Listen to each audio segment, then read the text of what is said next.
Hi friends, അസ്സലാമു അലൈക്കും. എന്താണ് എല്ലാവരും വിശേഷങ്ങൾ? സുഖല്ലേ? അപ്പം എല്ലാവരും ഇപ്പം ചൂടൊക്കെ എടുത്ത് നല്ല ക്ഷീണമൊക്കെ ആയിട്ടിരിക്കുന്ന സമയമായിരിക്കും. നോമ്പ് പിടിച്ചവർക്കും ക്ഷീണം ഉണ്ടാവും. നോമ്പ് തുറക്കുന്ന സമയത്ത് നന്നായി വെള്ളം കുടിക്കാൻ എല്ലാവരും ശ്രദ്ധിക്കണം. നോമ്പില്ലാത്തവരാണെങ്കിലും നന്നായി വെള്ളം കുടിക്കാനായിട്ട് ശ്രദ്ധിക്കണം. പിന്നെ അധികം ചൂടത്തൊന്നും എല്ലാവരും പോകാണ്ടിരിക്കുക, അതൊക്കെ ഒന്ന് ശ്രദ്ധിക്കുക. അപ്പം ഇന്ന് നമ്മൾ വന്നിട്ടുള്ളത് ഒരു അടിപൊളി കിടില സ്നാക്സ് ആയിട്ടാണ്. ആവിയിൽ വേവിച്ചെടുത്തൊരു സ്നാക്സ് ആണ്. ഒട്ടും എണ്ണ ഉപയോഗിക്കാണ്ടാണ് ഇത് ഉണ്ടാക്കിയിരിക്കുന്നത്. നല്ല ടേസ്റ്റാണ് കഴിക്കാനായിട്ട്, നല്ല സോഫ്റ്റ് ആണ് ഇത്. ഈ ഒരു ഐറ്റം ഉണ്ടാക്കി നോക്കി കഴിഞ്ഞാൽ തന്നെ കഴിച്ചാൽ തന്നെ അറിയുള്ളൂ നിങ്ങൾക്ക് ഇതിന്റെ ടേസ്റ്റ് എങ്ങനെയുണ്ടെന്ന്. അത്ര ടേസ്റ്റാണ്. അപ്പോൾ എണ്ണയിൽ പൊരിച്ച സ്നാക്സ് ഒന്നും വേണ്ടാത്തവർക്ക് ഇങ്ങനെയുള്ള ഐറ്റംസ് ഉണ്ടാക്കി നോക്കാം. എന്നിട്ട് ഇതിന്റെ ഫീഡ്ബാക്ക് ഒക്കെ അറിയിക്കുക. അപ്പം നമുക്ക് എത്രയും വേഗം നമ്മളുടെ വീഡിയോയിലോട്ട് പോകാം. മിക്സിയുടെ ജാറെടുത്ത് അതിലേക്ക് 1/4 കപ്പ് പുട്ടുപൊടിയാണ് ചേർത്ത് കൊടുക്കുന്നത്. ഡബിൾ ഓട്സിന്റെ പുട്ടുപൊടിയാണ് ഇത്. പുട്ടുപൊടി ഇല്ലാത്തവർ റവ ഉപയോഗിച്ചാലും മതി. ഇനി 3/4 കപ്പ് വറുത്ത അരിപ്പൊടിയാണ് ചേർത്ത് കൊടുക്കുന്നത്. ഇത് 1/2 കപ്പും അതുപോലെ 1/4 കപ്പുമാണ്, അതുകൊണ്ടാണ് 2 കപ്പ് അളവ് കണ്ടത്. പിന്നെ 1 കപ്പ് തേങ്ങ കൂടി ചേർക്കുന്നുണ്ട്. 10 അല്ലി ചുവന്നുള്ളി കൂടി ചേർത്ത് കൊടുക്കുന്നുണ്ട്. 2 ടീസ്പൂൺ പെരിഞ്ചീരകം, 1 ടീസ്പൂൺ നല്ല ജീരകം, അതായത് വലിയ ജീരകവും ചെറിയ ജീരകവും ചേർക്കുന്നുണ്ട്. 1/2 ടീസ്പൂൺ മഞ്ഞൾപ്പൊടി, 1 ടീസ്പൂൺ കുരുമുളക് പൊടി, ആവശ്യത്തിന് ഉപ്പ് കൂടി ചേർത്ത് കൊടുക്കുന്നുണ്ട്. എന്നിട്ട് ഇത് മുങ്ങത്തക്ക രീതിയിൽ വെള്ളം ഒഴിച്ചു കൊടുക്കുന്നുണ്ട്. ഇനി ഇത് മിക്സിയിലൊന്ന് അടിച്ചെടുക്കാം. ഇനി ഒരു ബൗളെടുത്ത് അരച്ച ബാറ്ററി ഈ ബൗളിലോട്ട് ഒഴിച്ചു കൊടുക്കാം. ഇത് നല്ല കട്ടിയിലാണ് ഇരിക്കുന്നത്. അപ്പം മിക്സിയുടെ ജാറിലോട്ട് കുറച്ചുകൂടി വെള്ളം ഒഴിച്ചിട്ട് അതൊന്ന് ചുഴറ്റി ഇതിലോട്ട് ഒഴിച്ചു കൊടുക്കുന്നുണ്ട്. ഞാനിതിൽ കുരുമുളക് പൊടി ചേർത്തിട്ടുണ്ട്. ഓപ്ഷണലാണ്. എരിവ് അധികം വേണ്ടാത്തവർ ചേർക്കണമെന്നില്ല. നിങ്ങൾക്ക് ഇഷ്ടമുണ്ടെങ്കിൽ ചേർത്താൽ മതി. വീണ്ടും കുറച്ചുകൂടി വെള്ളം ഒഴിച്ചിട്ട് ഒന്നുകൂടി ചുഴറ്റി ഇതിലോട്ട് ഒഴിച്ചു കൊടുക്കുന്നുണ്ട്. ഇപ്പം നമുക്ക് ഇങ്ങനത്തെ ഒരു കൺസിസ്റ്റൻസിയാണ് കിട്ടിയിട്ടുള്ളത്. അപ്പം ഇതെല്ലാം കൂടി നന്നായിട്ടൊന്ന് മിക്സ് ചെയ്ത് കൊടുക്കാം. എന്നിട്ട് ഇത് കുറച്ച് നേരം ഒന്ന് റെസ്റ്റ് ചെയ്യാനായിട്ട് വെക്കാം. റെസ്റ്റ് ചെയ്യേണ്ട ആവശ്യമൊന്നുമില്ല. അത് വെക്കണം എന്താ വെച്ചാൽ ഈ പുട്ടുപൊടി ആയതിൻ്റെ പേരിൽ നമ്മൾ പുട്ടിന് നനച്ചാൽ തന്നെ കുറച്ച് നേരം ഒന്ന് മൂടി വെക്കും. കാരണം ആ വെള്ളം പെട്ടെന്ന് വലിഞ്ഞു പോകും. അതുപോലെ തന്നെ ഇത് കുറച്ച് നേരം ഒന്ന് മൂടി വെച്ചാൽ വീണ്ടും ഒന്ന് ചെറുതായിട്ടൊന്ന് കട്ടിയാവുന്നതാണ്. അപ്പോൾ നമുക്ക് വീണ്ടും വെള്ളം വേണമെങ്കിൽ ഇതിലോട്ട് ഒഴിച്ചു കൊടുക്കേണ്ടി വരും. അതുകൊണ്ടാണ് ഇത് റെസ്റ്റ് ചെയ്ത് വെക്കാമെന്ന് പറഞ്ഞത്. ഇനി ഇതിലേക്ക് വേണ്ട മസാല റെഡിയാക്കാം. ഇതിനായി ഒരു പാൻ വെച്ചിട്ടുണ്ട്. അതിലേക്ക് ആവശ്യത്തിന് വെളിച്ചെണ്ണ ഒഴിച്ചു കൊടുക്കുന്നുണ്ട്. വെളിച്ചെണ്ണ ഒന്ന് ചൂടായി കഴിഞ്ഞപ്പോൾ ഇതിലേക്ക് 1 സബോള അരിഞ്ഞതാണ് അതുകൂടി ചേർത്ത് ഒന്ന് നന്നായിട്ടൊന്ന് വഴറ്റി കൊടുക്കുന്നുണ്ട്. ഇപ്പോൾ സബോള ഇവിടെ വഴന്നു വന്നിട്ടുണ്ട്. ഇനി ഇതിലേക്ക് 1/2 ടീസ്പൂൺ ഇഞ്ചി വെളുത്തുള്ളി പേസ്റ്റാണ് ചേർത്ത് കൊടുക്കുന്നത്. അതുകൂടി ചേർത്തിട്ട് ഒന്നുകൂടി വഴറ്റിയെടുക്കുന്നുണ്ട്. ഇനി ഇതിലേക്ക് ഒരു 3 പച്ചമുളക് ചെറുതായി അരിഞ്ഞെടുത്തതാണ്. നിങ്ങൾക്ക് ഇത്ര എരിവ് വേണ്ടെങ്കിൽ നിങ്ങൾ ആവശ്യത്തിന് പച്ചമുളക് എടുക്കാവുന്നതാണ്. പിന്നെ 1 ടീസ്പൂൺ മല്ലിയില അരിഞ്ഞത് കൂടി ഇതിലോട്ട് ചേർത്ത് കൊടുക്കുന്നുണ്ട്. ഇതെല്ലാം ചേർത്ത് വീണ്ടും ഒന്ന് നന്നായിട്ടൊന്ന് വഴറ്റി കൊടുക്കുന്നുണ്ട്. ഇനി ഇതിലേക്ക് 1 ടീസ്പൂൺ ചിക്കൻ മസാലയാണ് ഇട്ട് കൊടുക്കുന്നത്. 1/2 ടീസ്പൂൺ ഗരം മസാല പൊടി കൂടി ചേർത്ത് കൊടുക്കുന്നുണ്ട്. ഇത് രണ്ടും കൂടി ചേർത്തതിന് ശേഷം വീണ്ടും ഒന്ന് വഴറ്റി കൊടുക്കുന്നുണ്ട്.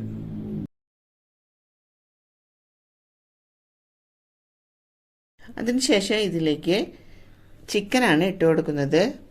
മഞ്ഞൾപ്പൊടിയും കുരുമുളക് പൊടിയും ചേർത്ത് വേവിച്ച ചിക്കനാണ്. ഇതുപോലെ ചീകിയെടുത്തിട്ട് ഇതിലോട്ട് ഇട്ട് കൊടുക്കുന്നുണ്ട്. ഇനി ഇതെല്ലാം കൂടിയിട്ട് നന്നായിട്ട് വീണ്ടും ഒന്ന് മിക്സ് ചെയ്തെടുക്കുന്നുണ്ട്.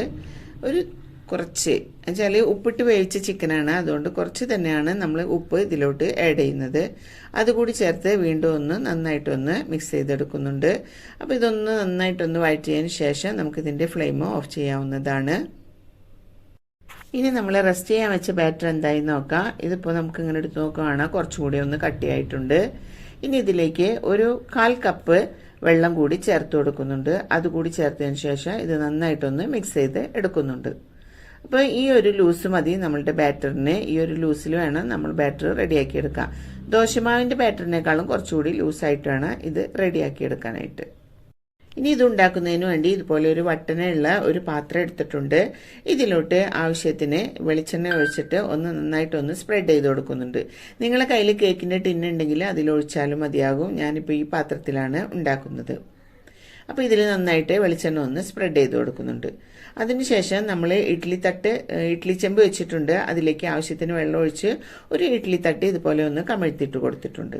ഇനി ഇതിന്റെ മുകളിലോട്ട് ഈ പാത്രം വെച്ച് കൊടുക്കാം. അതിനുശേഷം നമ്മളുടെ ബാറ്റർ ഇതിലോട്ട് ഒഴിച്ചു കൊടുക്കാം. അപ്പോൾ ഞാൻ ആദ്യം കുറച്ച് ബാറ്റർ ആദ്യം ഒഴിച്ചു കൊടുക്കുന്നുണ്ട്.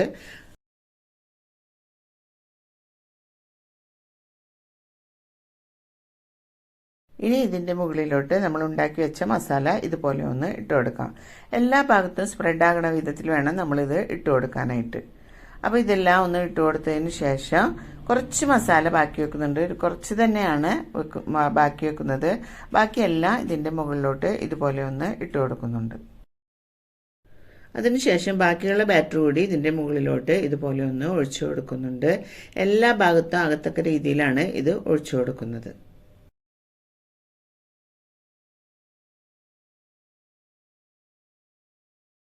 അതിനുശേഷം ഇത് മൂടി വെച്ച് വേവിക്കാനായിട്ട് വെക്കുന്നുണ്ട്. ഇപ്പോൾ ഇതിവിടെ നന്നായിട്ട് വെന്ത് വന്നിട്ടുണ്ട്. ഇനി ഒരു ടൂത്ത് പിക്ക് വെച്ചോ അല്ലെങ്കിൽ സ്ക്യൂർ വെച്ചോ എന്തെങ്കിലും കൊണ്ട് നമുക്കിതൊന്ന് കുത്തി നോക്കാം. അപ്പോൾ ഇതിൽ പൊടിയൊന്നും ഒട്ടിപ്പിടിക്കുന്നില്ല. അപ്പോൾ ഇത് നന്നായിട്ട് വെന്തിട്ടുണ്ട്. ഇനി ഫ്ലെയിം ഓഫ് ചെയ്ത് ഇത് ഇതിൽ നിന്നും മാറ്റാം. ഇനി ഇത് നന്നായിട്ടൊന്ന് തണുക്കാനായിട്ട് വെച്ചു കൊടുക്കാം. അപ്പം അതിൻ്റെ മുകളിലത്തെ വെള്ളം വീണുണ്ടായിരുന്നത് അത് ഞാൻ കളഞ്ഞിട്ടുണ്ട്. എന്നിട്ടാണ് ഇത് തണുക്കാനായിട്ട് വെച്ചിട്ടുള്ളത്. ഇപ്പോൾ ഇതിവിടെ നന്നായിട്ട് തണുത്ത് വന്നിട്ടുണ്ട്. ഇനി ഇതിൻ്റെ സൈഡെല്ലാം ഒന്ന് വിടിയിച്ച് നമുക്കിത് വേറൊരു പാത്രത്തിലേക്ക് മാറ്റാം. ഇപ്പോൾ ഫൈനലി ഇങ്ങനെയാണ് ഇതിരിക്കുന്നത്. ഇത് വേറെ പാത്രത്തിലോട്ട് മാറ്റിയിട്ടുണ്ട്. ഇനി നമ്മൾ ബാക്കി വെച്ചിട്ടുണ്ടായിരുന്ന ആ മസാല കൂടി ഇതിൻ്റെ മുകളിലോട്ടിട്ട് ഒന്ന് ഗാർണിഷ് ചെയ്തെടുക്കുന്നുണ്ട്. കുറച്ച് വേപ്പില കൂടി ഇതിൻ്റെ മുകളിലോട്ട് വിതറി കൊടുക്കുന്നുണ്ട്. ഇതെല്ലാം ഒന്ന് ഗാർണിഷ് ചെയ്തതിന് ശേഷം നമുക്കിത് കട്ട് ചെയ്ത് സെർവ് ചെയ്യാവുന്നതാണ്. വളരെ ടേസ്റ്റിയാണ് ഇത് കഴിക്കാനായിട്ട്. വളരെ ടേസ്റ്റി എന്ന് പറഞ്ഞാൽ വളരെ ടേസ്റ്റി തന്നെയാണ്. നിങ്ങളെല്ലാവരും ഇത് ഉണ്ടാക്കി നോക്കി കഴിച്ചാൽ മാത്രമേ ഇതിൻ്റെ ടേസ്റ്റ് എന്താണെന്ന് നിങ്ങൾക്ക് അറിയുള്ളൂ. അത്ര ടേസ്റ്റിയാണ് ഇത് കഴിക്കാനായിട്ട്. അപ്പോൾ ഇതെല്ലാം ഉണ്ടാക്കി നോക്കിയിട്ട് ഇതിൻ്റെ ഫീഡ്ബാക്കൊക്കെ അറിയിക്കുക. അപ്പോൾ ഇന്നത്തെ റെസിപ്പി എല്ലാവർക്കും ഇഷ്ടമായെന്ന് കരുതുന്നു. ഇഷ്ടമായെങ്കിൽ ലൈക്ക് ചെയ്യാനും ഷെയർ ചെയ്യാനും സബ്സ്ക്രൈബ് ചെയ്യാനും മറക്കരുത്. തൊട്ടപ്പുറത്തുള്ള ബെല്ലൈക്കണിൽ ഓൾ എന്ന ഓപ്ഷൻ ക്ലിക്ക് ചെയ്താൽ ഞങ്ങളിടുന്ന എല്ലാ വീഡിയോസും നിങ്ങൾക്ക് നോട്ടിഫിക്കേഷനായി ലഭിക്കുന്നതാണ്. അപ്പോൾ ഇനി പുതിയൊരു റെസിപ്പിയുമായി അടുത്ത വീഡിയോയിൽ വരുന്നവരെ ഇൻഷാ അല്ലാഹ് അസ്സലാമു അലൈക്കും.